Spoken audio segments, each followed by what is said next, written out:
Amahoro y'Imana, umugisha w'Imana, gufashwa n'umwuka wera bibane namwe mwese mukurikirana Jane and Eva Mukaribia official ndetse na Zamara Ministries.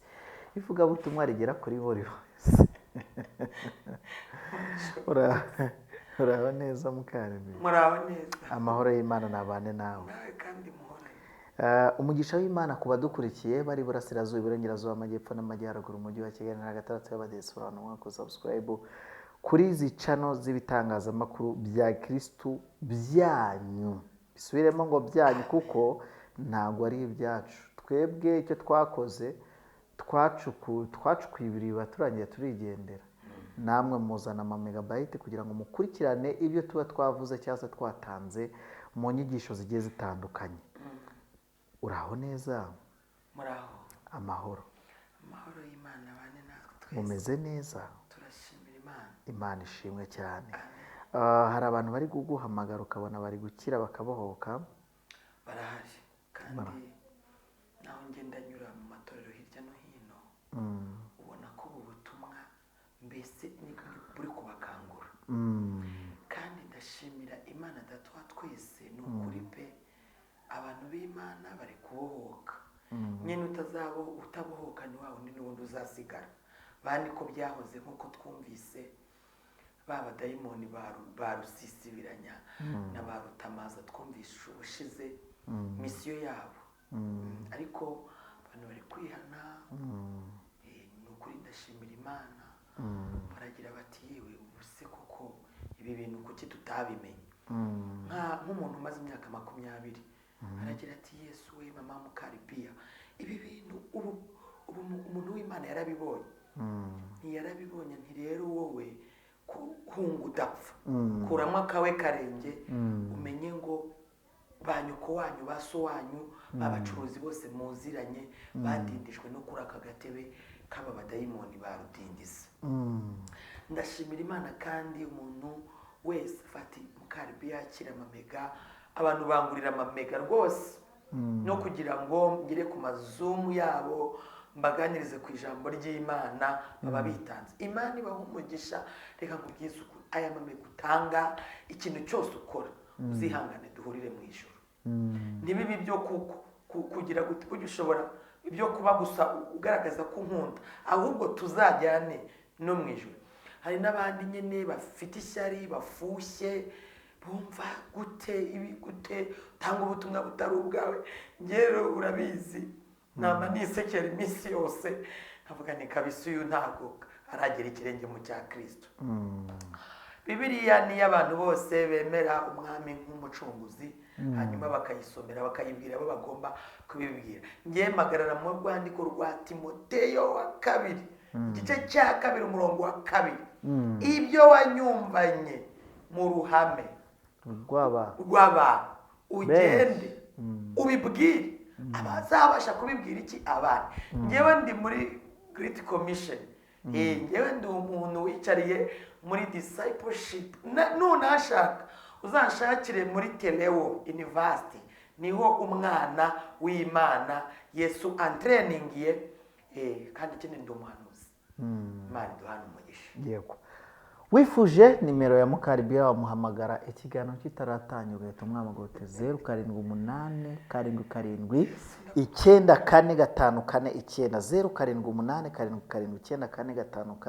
0788 ukamuhamagara ukamubwira uti nkurikije ubuhanuzi bwose nsanga bwaransohoreyeho mfasha mpunge. Ndababwira ikindi kintu kimwe. Niba udashaka umuvumo uva kuri Satani n'umuvumo w'Imana ko byivanga, nagusengera akubiyamo iby'umubiri ko kumva bikubivyemo. Erega umuntu nakubiyamo iby'umubiri ko kumva bikugezemo bye ugahaga warangiza ugahaguruka Imana iguha umugisha wawe umuhesheje wamugomewe. Reka nsigaye mvugira kuri ibi Imana izamfashe ibi bintu ntibazabyumva kuri Jane. Avuga ibintu bikomeye cameraman. Mvuga ibintu bikomeye kubera ko mba numva nshaka ko abantu bahugukira kumenya iby'ijuru. Rero reka mbashimire kandi mbifurize kugubwa neza. Watangira usenga tugakomeza mu izina rya Yesu. Narasenga reka nongere nshime kandi nkunda gushima abantu benshi barabizi. Reka reka nshimire umuyobozi wa Zamara Ministries, mu bakameramani bose, mu banyamakuru bose nabonye ni umukristo, ni umwana w'Imana, ni imfura y'Imana. Ndamushimirira iki? Hari amakamera menshi twagiye twicara imbere yayo, nk'uku nguku ntambutsa message kuri Jane and Mukaribia official, umuntu akakubwira ati urankodesha kamera unyishyure ibintu nk'ibyo. Ariko reka nsabire umugisha umuyobozi wa Zamara Ministry, akaba ari nawe nyiri iyi kamera pe, ajya mfasha ngatambutsa umurimo, ngatambutsa ubutumwa, ngatambutsa umurimo w'Imana. Nukuri pe, Imana imuha umugisha. Sina mbivugiye imbere ya kamera, ndabivuze, mbivuze kubera ko mu myaka yose mumbonye kuri social media niwe muntu wavuze ati ngwino ndajya ngufasha, ufite ibintu byinshi byafasha imitima y'abantu. Ndamushimira rero kubwiyi kamera yiwe n'itaraba yakoresheje n'umwanya we akamfasha akananyaprodingira ibiganiro bigatambuka. Imana nawe imuha umugisha. Reka dusenga. Imana, turagushimiye mwami Yesu, ugira neza bugacya bukira, izina ryawe nirihimbazwe. Nyemerera abantu bose bari kumva ubutumwa baha umugisha, kandi imbabazi zawe zibakurikirana. Nyemerera nsabira umugisha Reverence Nayobye Theoneste, umuha umugisha, umuha umugisha, umuha umugisha, umuha umugisha, umuha umugisha, umuha umugisha, umuha umugisha. Yagize irihishurirwa ngewe ntaratera intambwe yo kukwakira, ariko ndashimira umutima yagizeho kuvuga ibyawe. Nanjye ndagushimiye ko umfasha ushoboza kubisubiramo nk'uko yabivuze. Rero reka kuko ujya kubimbwira warambwiye ngo urashaka kongera kwibutsa abantu kugira ngo abantu bagaruke mu murongo. Reka icyubiro cyawe kiganze iki gice cya iyi pariti ya gatatu nyisoza. Bana nanjye umfashe, unkomeze, unyuzuza amavuta, dayimoni muhozi ndamukubise katika jina la Yesu Kristo wa Nazareti.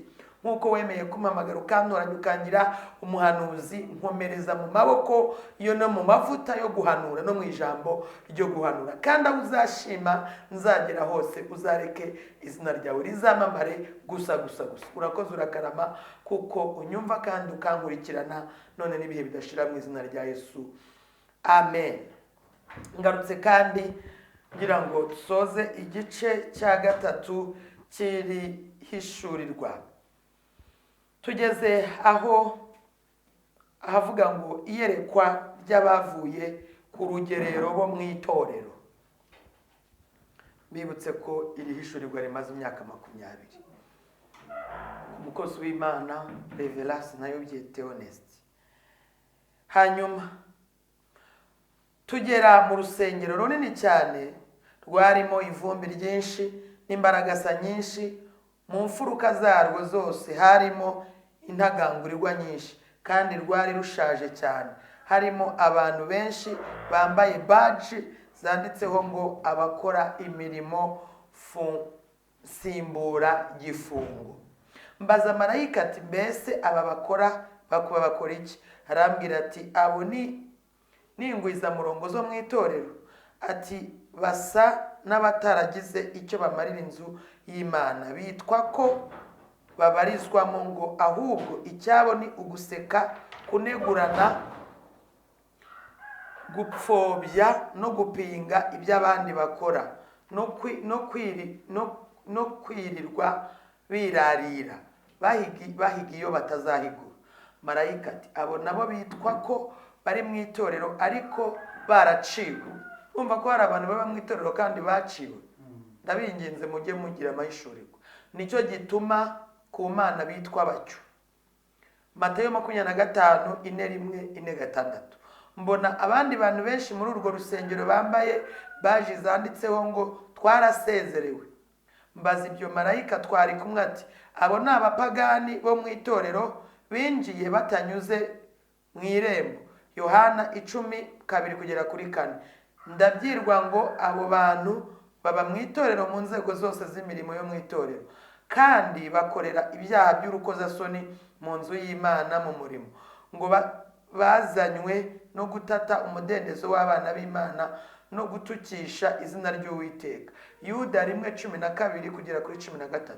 Ngo Imana yarabarambiwe irabaciye, nicyo gituma ije kubashyira ku karubanda ngo babere bose akabarore. Zaburi ya 50:16-22, Yeremiya 7:8-12. Mbona abandi bantu muri urwo rusengero bambaye baji zanditseho batorotse akazi.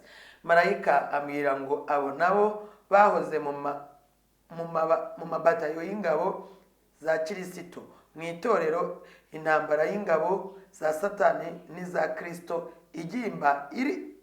igimbanye barahunga. Bamwe baha umwanzi intwaro zabo, abandi bamanika amaboko imbere y'umwanzi, baba ingaruzwa muheto. Abandi barahunga bahera mu buhungiro. Bagiye n'imodoka zitwa kwirwanirira n'izitwa kwicira inzira. Bagiye bifurebye ibikote byitwa kwitotomba, kwivovota, kunamuka no kurambirwa gutegereza. Abefeso 6:10-13, Yobu 7:1. Ndabyigwa ngo abo bari mu itorero, ariko ntibazabyina intsinzi ya Kristo ku munsi wo kwima ingoma ye. Marayika ati ikimenyetso cy'abo bantu ntibagira amahoro n'ibyishimo, urukundo ntarwo, ntibababarira, ntabwo ari abarwaneza, kwirinda no kwihangana wapi, ngo ntibirangwa mu mitima yabo, kuko umwuka w'Imana atakiba muri bo. Abagalatiya 2:22-23. Ndatumwa ngo mbabwire ngo Yeremiya 12:5 na Yeremiya 2:17-25. Mbona abandi bambaye baji zanditseho imfungwa, bafunze iminyururu ku maguru no ku maboko. Ndabwirwa ngo abo nabo ni imbohe za Satani ziba mu itorero, zitigeze zibaturwa mu bubata bwa kamere, ngo iyo ubasitayeho gato bahera ko bazikukana kamere zabo, kuko batigeze bazihamba, nizo zikibayobora. Kandi ndabyigwa ngo abo nibo bigize abacamanza bo mu nzu y'Imana, bahora bagenzura, batungwa agatoki abandi, ntibagire ubwo bigenzura ubwabo. Yongera agira iyerekwa rya cyamunara n'imitungo ya babihemu bo mu itorero. Karabaye. Mbona icyapa cyanditseho ngo guteza cyamunara imitungo ya babihemu bo mu itorero. Ibi biriho Nyagasani we. Mbona imbeba nyinshi cyane n'akagungu nkongwa mu mirima y'ibigori n'ibishyimbo, amashaza, ubunyobwa, amasaka, ingano n'ibindi by'impeke. Mbona n'ifuku n'ibindi bisimba byona na bya kirabiranya mu nsina, mu myumbati, amateke, ibijumba n'ibindi. Muri iyo mirima myinshi kandi hari hacanyemo izuba ryinshi cyane. Mbona abahinzi bene iyo mirima barimo bashakamo umusaruro, ariko bawubuze, kugeza n'aho babura n'igaburo rikwiriye umunsi umwe. Bari bifashe mapfubyi bumiwe. Nuko marayika arambwira ati Imana rurema niyo ubwayo yohereje ikirumbo gikomeye mu butaka bwabo. Ibi byarabaye. Ibi byarabaye, abantu ntibagihinga ngo bese. Mwumve ko ari Imana yabikoze. Nimurangiza ngo iki? Reka twumve impamvu. Ikirumbo mu butaka bwabo n'ibyonyi by'uburyo butandukanye, bitewe n'uko binangiye umutima bakanga guha Imana icya cumi n'amaturo bishyitse, bityo bakadindiza umurimo w'Imana, bagatukisha izina ryayo.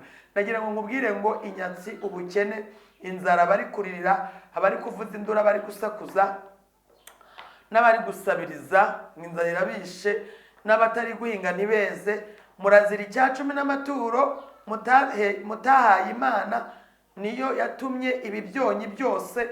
Ndagira ngo mwiyeze, mwihane, mwikunkumure, mwikubite, mwigarure. Nimurangiza mubwire Imana ati tubabarire kandi tugirire imbabazi, unababarire n'imirima yacu. Imana itugirire neza.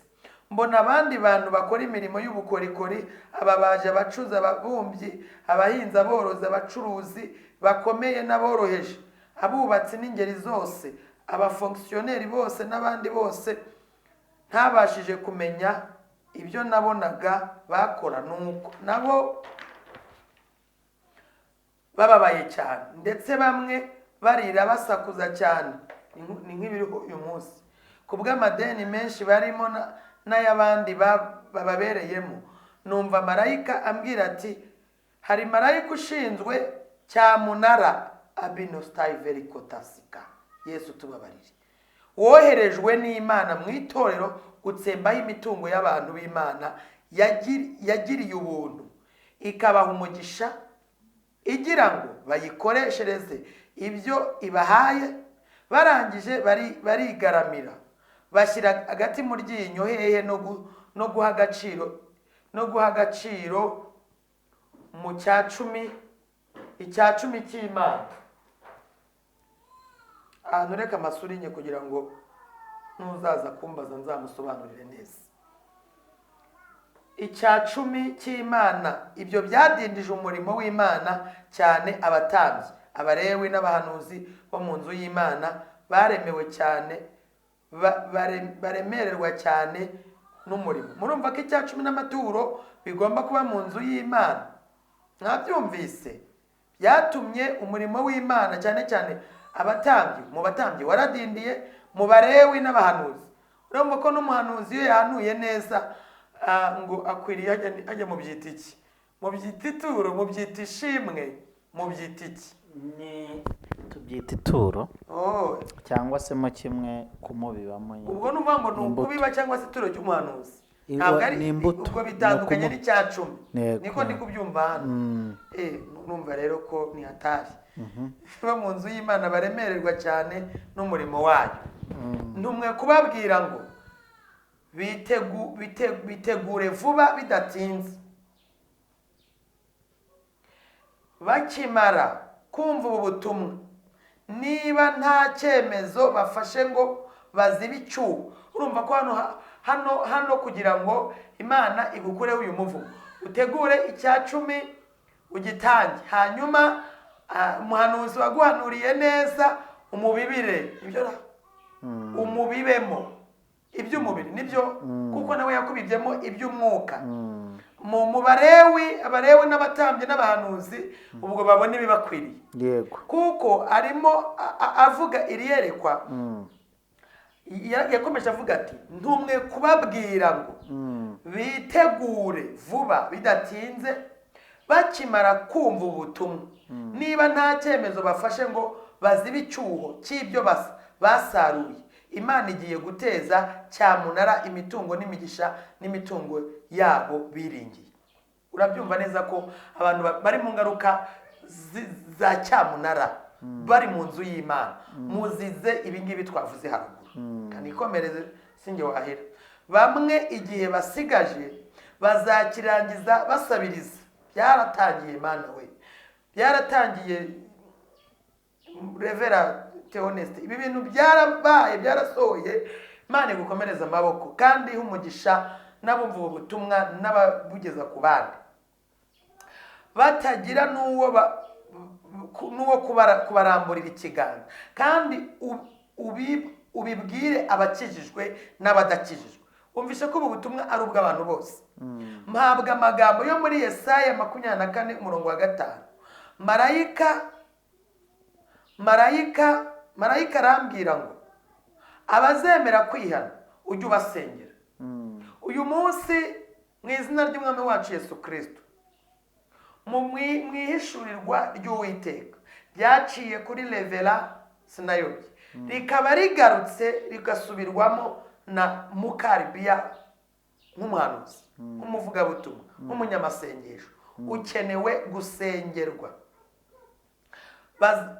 Ujye ubasengera, bazakingurirwa imiryango y'imigisha y'Uwiteka. Urumva ko aba bantu bazatanga inzibacyuho. Yego. Ni ugutanga inzibacyuho. Fati ntanzira ituro kubw'icya cumi maranye imyaka 20 ndi igisambo. Ntibyahwana, ariko Mana mbabari. Hanyuma mbibiye umukozi w'Imana, mbibiye umuhanuzi. Kubw'uko hari igihe kinini numvishe ibihanurwa by'Imana, ndangije ndagumya, ngira umugisha, ibyamanuriye birashyika, ubuzima bugenda neza, ariko ndagumya. Sabye imbabazi z'uko nagiye migasimigure. Imana idufashe cyane. Ubwo mubyumve neza, n'Uwiteka wabihishuriye umwana w'Imana. Wumva ko mu gusengera abantu bumvisha ubu butumwa bakagira n'ibyo bivumuzaho iyi mivumo bazagira imigisha myinshi, niko Uwiteka bivuze. Mpabwa amagambo yo muri Hagayi igice cya 1 umurongo wa 3 kugera ku wa 10, Maraki 3:7-12, Mika 6:10 kugera kuri 15, Yakobo 5:1-6, Gutegeka kwa 2:14-22 kugera kuri 25, n'Imigani 3:9 kugera ku 10. Imana irambwira ngo mbwira abakristo aboroheje n'abakomeye ko ubwayo ije guhuha imitungo itagize icyo imarira umurimo wayo. Ibi ngibi byaratangiye, bantu mumbwira ngo Mukaribiya nsengera ibintu bigende neza, umenye ko uyu muhuhero ari umuhuhero w'Imana. Ndakubwiza ukuri ngo umuntu wumva ubu butumwa mu gihe cyo kumamagara banza avuga ati ngiye kwihana, numara kwihana tubone gusenga. Ngo igiye guteza inyatsi n'ubukene bikomeye ihereye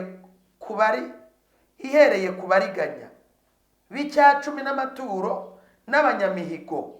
Urumva ko abantu mwaduhizeho imihigo ntimuyihigure, murumva yuko inyatsi zibamereye nabi. Umuntu wamizeho umuhigo ntawigure. Ngewe nkunda gusenga mbwira Imana ngo nimubabarire, hanyuma imushoboze guhigura icyo yahize. Hanyuma rero wowe nanabwira bagenzi banjye, nimurajya mubona imihigo itinze guhigurwa, siritu kubabibabwiye, mujye mubasengera, kuko na Satani mwumvisemo acomamo dayimoni mudindiza, kugira ngo adindize. Niba yarakubwiye ko hari icyo azagukorera, witotombe. Ngewe n'umutima wanjye ndi imbere y'Imana ishobora ibintu byose. Nsabira iyo ikintu gitinze, nsabira umuntu imbabazi, narangiza nkamusabira Imana imucira inzira kugira ngo ibyo yiyemeje abikore. Icyakora iyo imuciriye inzira ntabikore, urumva yuko inyatsi ni yose murasabwa guhunga mudapfa. Abantu bahize imihigo ntibayihigure. Mbona abandi bantu bikoreye imifuka y'imyaka, ariko bo ubwabo bagenda bayipfumurira ku mitwe, hanyuma imyaka yarimo ikameneka hasi. Inyoni, ibisiga, inkoko n'ibindi n'andi matungo bigatoragura.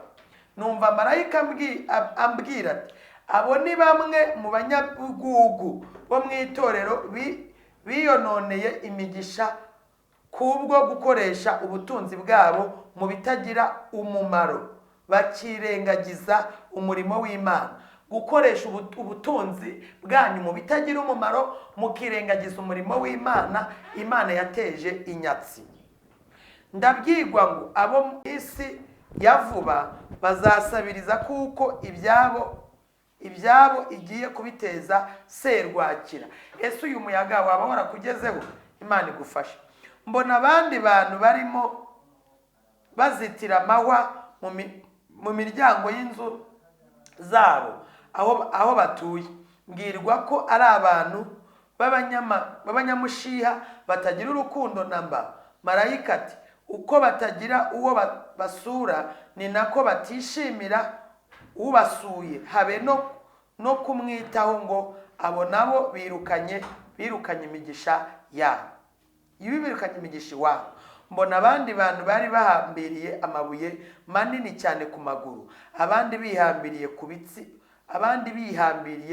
ku bitsinsi by'ibiti. Imbere yabo hari marayika ufite inkoni, bafite n'udutabo dushaje. Mbwirwa ko ari abavugabutumwa n'abahanuzi Imana ituma bakinangira. Abavugabutumwa n'abahanuzi Imana ituma mukinangira, mumeze nk'umuntu uhambiriye ku giti no ku gishyitsi cy'igiti. Bamwe bakitwaza ibibazo byabo bwite byo mu buzima busanzwe. Mbwirwa ko abo bagiye guhanwa cyane.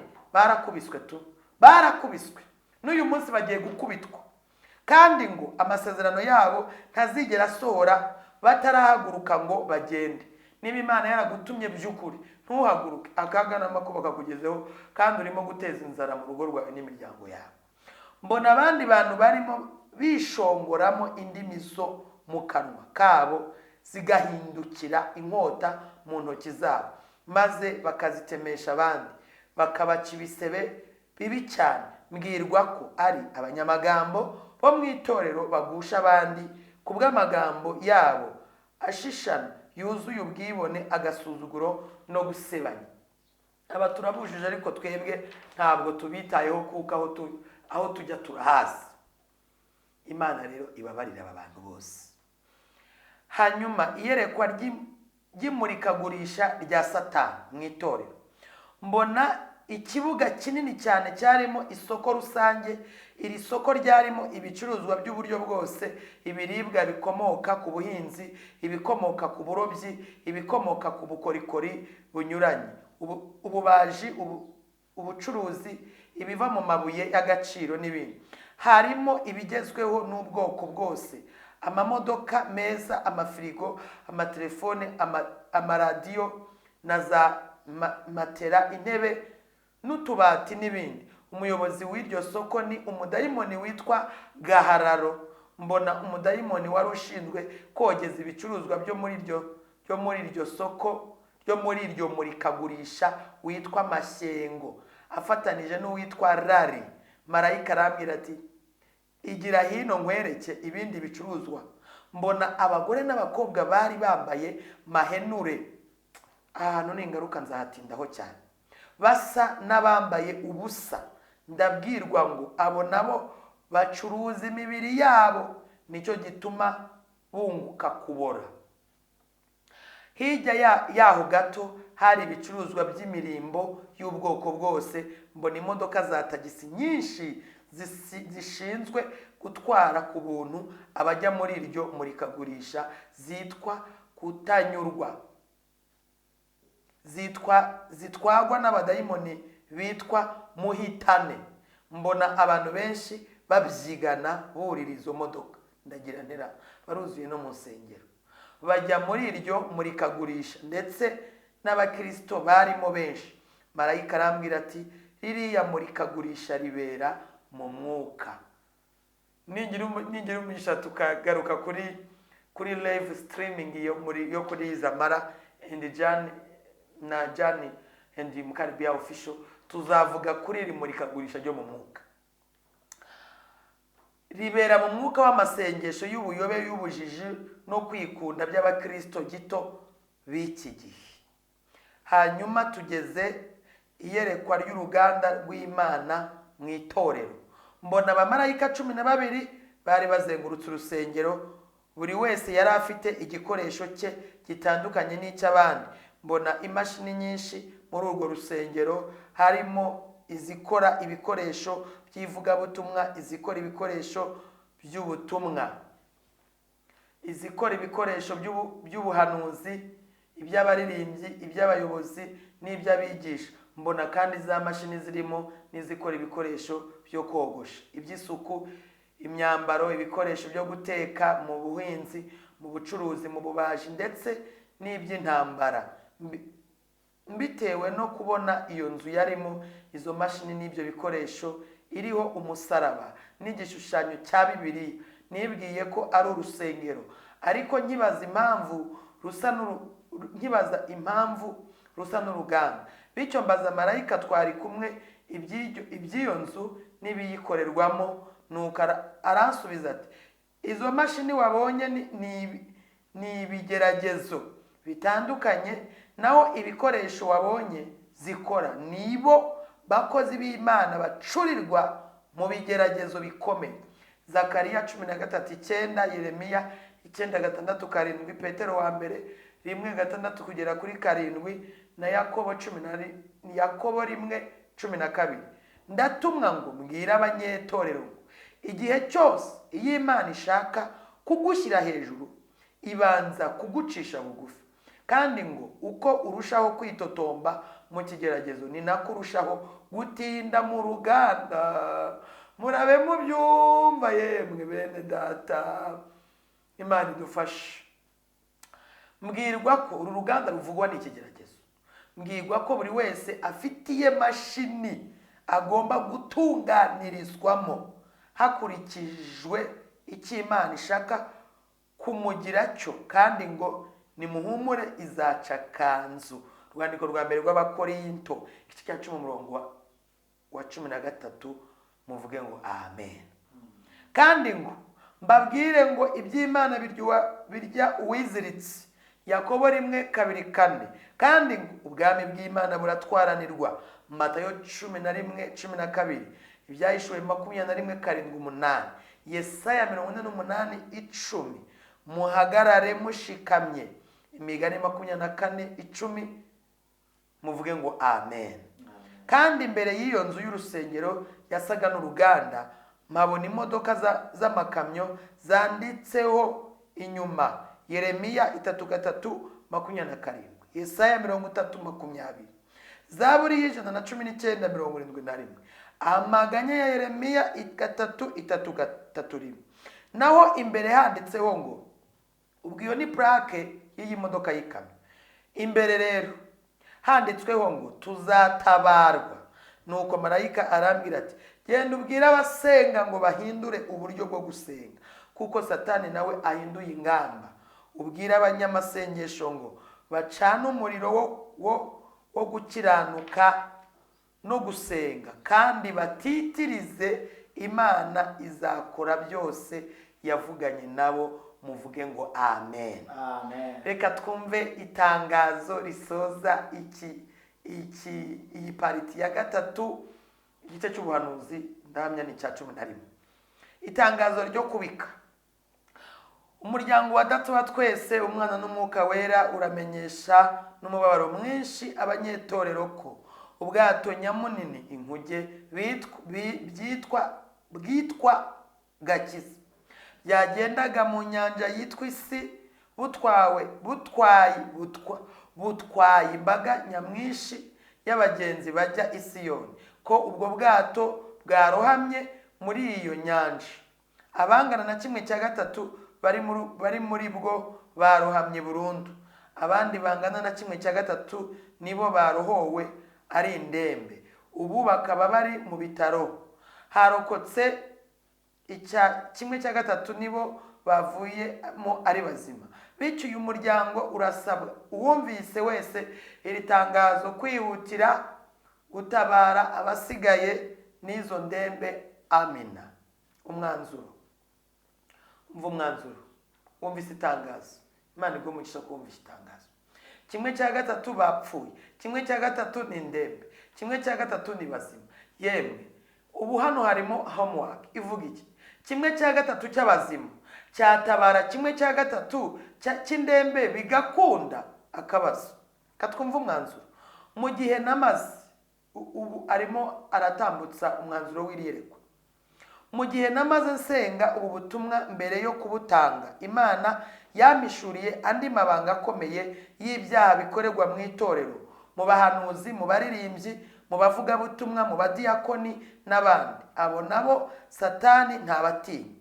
Nasanze atari byiza kumena iryo banga, niyo mpamvu ibyo ntabyanditse muri aka gatabo, ahubwo niteguye gushobozwa n'Imana kwibonanira n'abavuzwe haruguru, nkababwira ibyabo by'umwihariko, kuko Umwami Yesu nyiri itorero ari kweza umugeni, aje vuba kumujyana.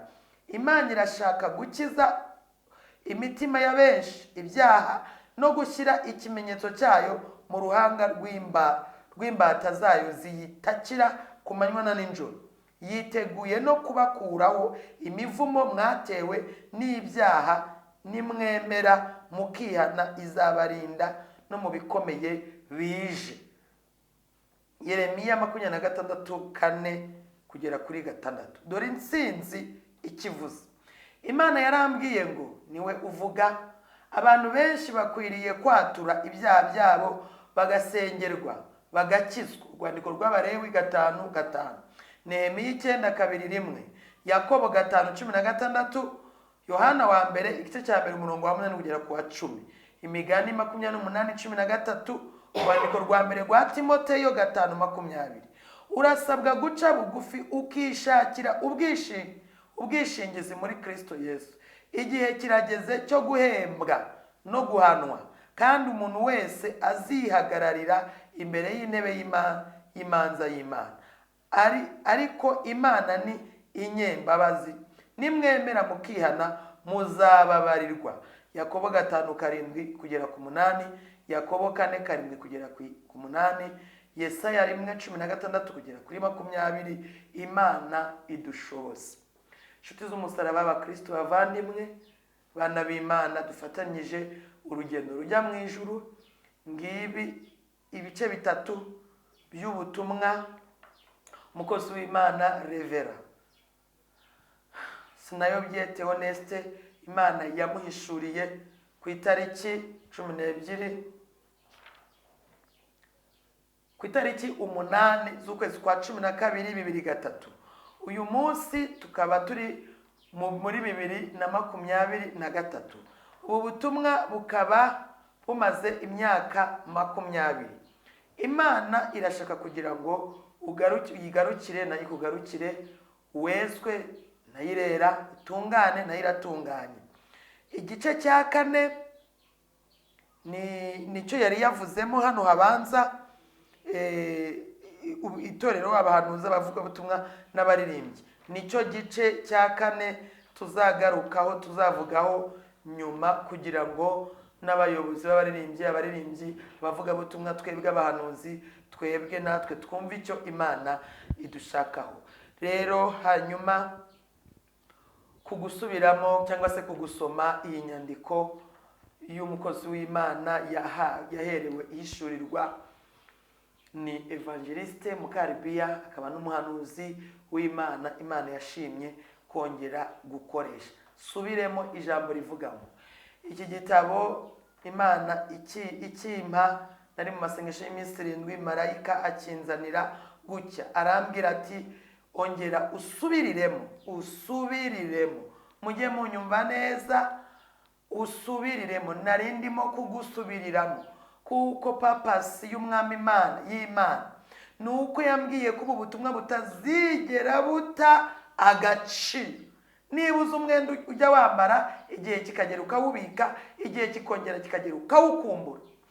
Aha ho siko bimeze, ahubwo ni everyday mu buzima bwawe bwa buri munsi. Uko Bibiliya ivuga ngo musenge ubudasiba, ni nako nirihishurirwa wagakwiye kurisubiramo ubudasiba, kugira ngo umenye uko usenga, kugira ngo umenye uko usobanukirwa. Reka dusenge Imana. Data wa twese Nyiringabo, Data mu izina rya Yesu, ndagushimiye ko mbashishije kurangiza gusoma ibi bice bitatu byose, kandi ndagushimiye ko abantu benshi bumvisha imiburo yawe bagahindurwa nawe. Ndasenze no kugira ngo ukomeze ugenderere imitima y'abataramenya. Hari n'abatazi ibyo tuba turimo, ugenderere imitima yabo. Ukomeze gufasha umukozi wawe wacishijemo iri hishurirwa muri 2003. Mwambitse imbaraga, murinde kunanirwa n'umuryango we wose n'inshuti ze, abamusabira umugisha ubaha umugisha, abamufata amaboko kugira ngo ubwiza bw'Imana bukomeze bwamamare mu isi yose. Natwe waduhaye kugira ngo turangize inshingano nkuru, udushoboze gufasha abantu bose kugira ngo ubutumwa buhishura amabanga ya Satani, abantu bave mu bubata, babohoke mu izina rya Yesu. Ubwiza bw'Imana butubonekeneho, kiganza cy'Imana kidukurikirane. Abadayimoni b'abahozi turabakubise, turabamenaguye. Ukurikirane abadukurikirana batuziza ibyawe tuvuga, ubadukurikiranire, ubatureberere ijisho rikwiriye ko barebwa, kandi ubugingo bwacu bube buzima. Abarwaye indwara zitandukanye kubwo ibi bitero byinshi twumvishe by'abadayimoni, ubasengere, ubarambikeho ikiganza Yesu, kuko wavuze ngo tutazabasha kugera uzahagera. Dusengeye ababyeyi batwite, kore ku nda zabo, abarwaye indwara zitandukanye ubakoreho ikiganza cy'Imana, barushye n'abaremerewe, abatewe n'inyatsindogano, mu izina rya Yesu Kristo ubagirire neza. Ndagushimiye nuwanyemerera kongera kugaruka tugasengana n'abana bawe, nzagushima. Ngaho Mwami Yesu, nkomereza amaboko kandi undindire ubugingo, uzame iherezo ryiza, kandi unyambike imbaraga, mbashe guhagarara ndatsinzwe n'uburiganya bwa Satani. Kandi umugisha, badusabira umugisha, abatugirira neza, bakora mu merezo zabo, bakadufasha, bakadufata amaboko kugira ngo ubutumwa bwose bugende neza. Ubahe umugisha mu izina rya Yesu, amen.